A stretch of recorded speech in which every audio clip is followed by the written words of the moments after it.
Saya punya kitab namanya Hasyiatul Turmuzi, dikarang ulama top Indonesia, namanya Syekh Mahfud At-Turmuzi. Itu beliau cerita, Imam Al-Amudi itu ulama top, tapi dia itu unik, tiap ngajar santrinya itu ngajar matematika, ngajar ilmu eksak. Terus ditanya, sampai muridnya itu ragu, ini guruku masuk surga enggak, ini kiai kok hanya ngajar matematika. Ya kira-kira ngajar, ya seperti mahasiswa jenengan kan, ini rektor masuk surga enggak, ngomong teknik terus gitu loh. Tapi gurunya kayaknya enggak terima, diudoni santrinya itu enggak terima, karena beliau seorang wali. Murid-muridnya itu bermimpi. Ini penting saya ceritakan, mungkin agak aneh di dunia kampus ya, di bab ini. Kalau dalam teori kita, Pak On itu, mimpi sama nyata, melihat itu otoritatif mimpi. Ini yang agak aneh di ilmu pesantren. Jadi melihat jenengan langsung dengan mimpi itu otoritatif mimpi. Karena mimpi, ru'yal mukmin dijamin oleh Rasulullah sama dengan 46 juz'un minan nubuwah. Jadi persennya itu besar sekali, 46% dari juz'un minan nubuwah, otoritatifnya. Nah tentu tidur yang benar. Logikanya gini, kata-kata kitab-kitab menjelaskan. Orang kalau melihat langsung, itu pasti terpengaruhi oleh cinta atau tidak cinta, senang atau tidak senang, sedang butuh apa enggak. Jadi kalau saya sedang butuh dengan Pak Rektor, itu melihatnya dengan penuh harapan. Jadi kalau saya sakit mau mati, itu senang lihat dokter, karena ini harapan, Rektor nggak ngefek gitu kan gitu. Tapi kalau saya politikus, melihat ketua partai itu lebih respect ketimbang melihat dokter.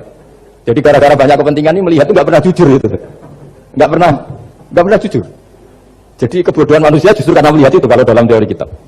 Makanya kalau dalam teori pesantren itu kebalik, anna sunyamun wa idza matu intabahu. Manusia itu hakikatnya tidur, baru setelah mati bangun. Misalnya kita di dunia nganggap uang itu penting, harta itu penting, jabatan penting. Setelah kita mati ternyata yang paling penting itu hanya sujud. Karena kamu itu kenangan ketemu Allah terbaik itu sujud. Yang kita anggap penting di dunia semuanya tidak penting. Yang kita anggap sepele kayak sholat ternyata itu super penting. Tapi sadar itu nunggu nanti di akhirat. Nah, saya ini termasuk syukur yang sadar sebelum sampai akhirat. Jadi termasuk orang yang beruntung ya gitu. Nah, kenapa mimpi itu begitu penting? Karena tadi ketika orang tidur itu off semua, sistem sarafnya, sistem apanya. Yang ada hanya pengendalian Tuhan. Karena dia tidak bisa mengendalikan dirinya sendiri.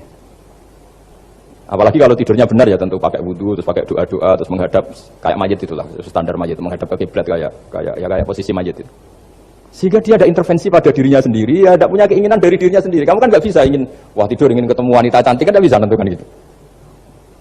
Akhirnya ya benar-benar hanya milik Allah. Apalagi kalau kita bacanya benar, terus pikirannya benar. Makanya uniknya dalam Islam adalah doa mau tidur dengan wiridan setelah sholat itu ajarannya Nabi banyak mau tidur.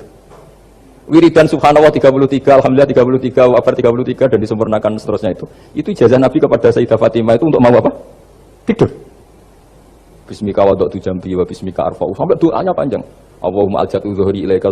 Panjang sekali doa mau tidur. Saya yakin jenengan tidak hafal dan tidak.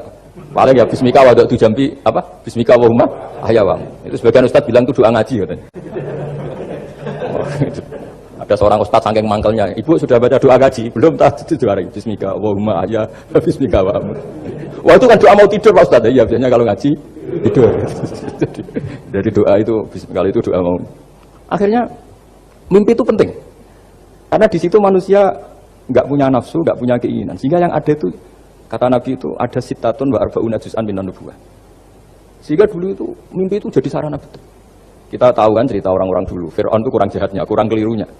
Dia mimpi ada api dari Bani Israel yang membakar kerajaannya. Dan semua pentawilnya sepakat, itu maksudnya Anda akan dihabisin kerajaan Anda oleh bayi dari Bani Israel. Begitu juga raja zaman Nabi Yusuf, itu mimpi kalau ngalami ada 7 sapi yang gendut, dimakan oleh 7 sapi yang kurus. Jadi mimpi itu sarana, bahkan dari orang kafir. Karena ya tadi, yang preman ya nggak ada premannya, yang soleh ya nggak ada solehnya, semua dikendalikan oleh Allah Ta'ala pasti itu. Sehingga tidur ini menurut agama lebih otoritatif, asal dengan tidur yang benar.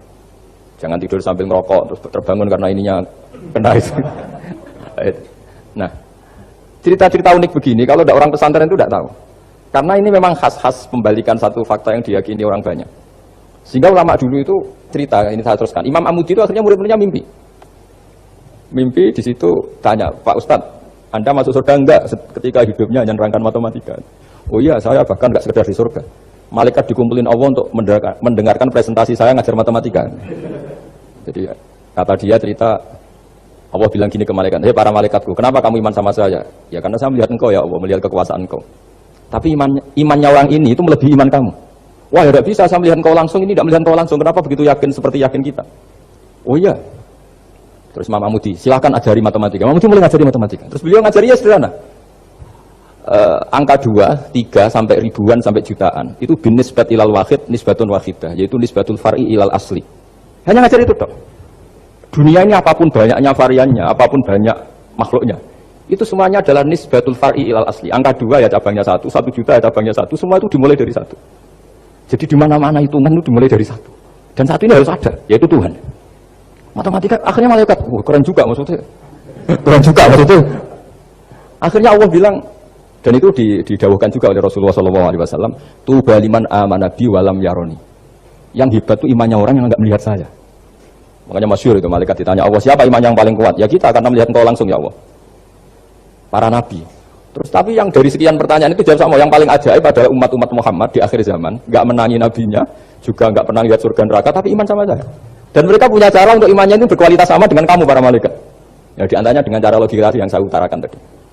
Am khuliqu min ghairi syai'in am humul khaliqun. Kalau alam raya ini wujud, maka penyebabnya harus sesuatu yang wujud. Masa sesuatu yang enggak wujud menyebabkan yang wujud. Kalau angka 10 ada, 1 juta ada, pasti dimulai angka 1.